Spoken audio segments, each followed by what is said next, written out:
Et pour aller plus loin, nous sommes en visioconférence avec Marion Guillaumont de l'ONG Handicap International. Bonjour, on va parler précisément avec vous des bombes à sous-munitions, mais vous venez d'entendre ce reportage consacré aux mines antipersonnelles. Et qu'est-ce que ça vous inspire ? Effectivement, le Cambodge, on va en parler, mais c'est que ce soit les mines antipersonnelles ou les armes à sous-munitions qui ne sont pas explosées, ça va contaminer des sols pendant des dizaines d'années. On a parlé du Cambodge, la guerre en Ukraine a commencé seulement il y a 2 ans, mais effectivement, on va être face à une situation catastrophique pendant les dizaines d'années, puisqu'il va falloir déminer tous ces territoires, et les premières victimes de cette contamination de mines ou d'engins non explosés restent les civils. Les civils, effectivement. On en vient à cette décision le mois dernier de la Lituanie de se retirer de la Convention d'Oslo sur les bombes à sous-munitions. Est-ce que vous pouvez nous rappeler très clairement qu'est-ce qu'une bombe à sous-munitions ? Alors, les armes à sous-munitions sont en fait des containers qui peuvent être envoyés soit par voie aérienne, donc par un avion, ou par voie terrestre, par un lance-roquettes, qui au moment qui en l'air vont s'ouvrir pour laisser passer et libérer des dizaines, voire des centaines de sous-munitions, qu'on appelle aussi des mini-bombes. Et le problème ici, c'est que le rayon d'impact va être extrêmement large, plus large on va dire qu'une bombe entre guillemets classique, et la surface qui va être contaminée et atteinte peut atteindre jusqu'à une superficie allant jusqu'à 11 terrains de football. Donc le problème ici qu'on a, ça a été rappelé dans le reportage, c'est à la fois qu'on va avoir des impacts humanitaires directs catastrophiques, mais aussi indirects. Quand je parle d'impact humanitaire direct, c'est le fait que ces armes à sous-munitions vont principalement toucher les civils. 95% des personnes blessées ou tuées par ces armes à sous-munitions sont des civils.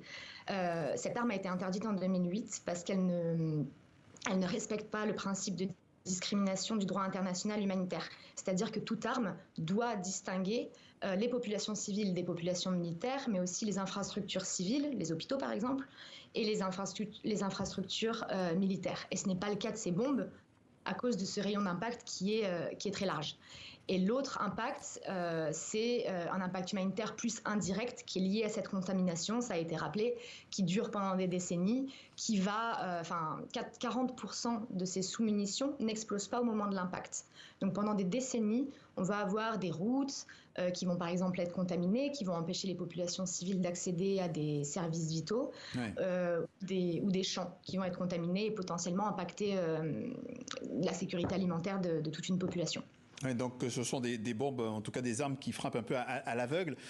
Combien y a-t-il dans le monde de victimes chaque année de ces armes à sous-munitions, et quelles sont les régions les plus concernées ?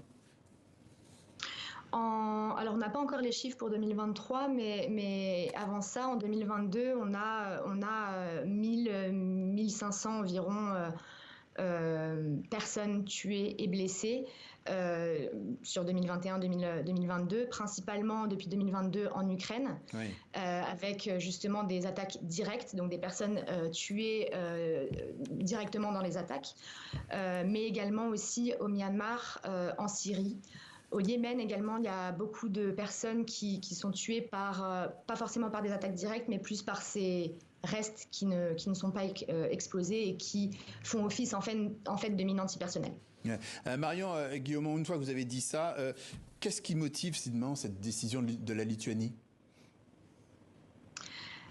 Principalement des raisons sécuritaires. En fait, le ministre de la Défense lituanien l'année dernière a commencé à évoquer le fait que son pays pourrait sortir de la Convention suite au transfert par les États-Unis d'armes à sous-munitions à l'Ukraine. Et actuellement, donc 1 an après, la Lituanie a vraiment peur d'une invasion russe et a peur que les alliés de l'OTAN n'interviennent pas suffisamment rapidement. La raison de la Lituanie, c'est donc de sortir du traité pour avoir la possibilité potentiellement d'utiliser des armes à sous-munitions. Mais en fait, pour le pays, le fait même de sortir de cette convention œuvrerait, selon eux, comme un moyen de dissuasion vis-à-vis de la Russie. Ouais. Alors, dernière question très, très rapidement. Est-ce qu'il pourrait y avoir un effet boule de neige ? Est-ce qu'on pourrait craindre que d'autres pays se lancent dans le même chemin qu'a emprunté la Lituanie ? Pour l'instant, on n'a pas encore d'informations, mais c'est vrai que la crainte que Handicap International a et que les autres ONG ont, c'est effectivement qu'il y ait un effet boule de neige.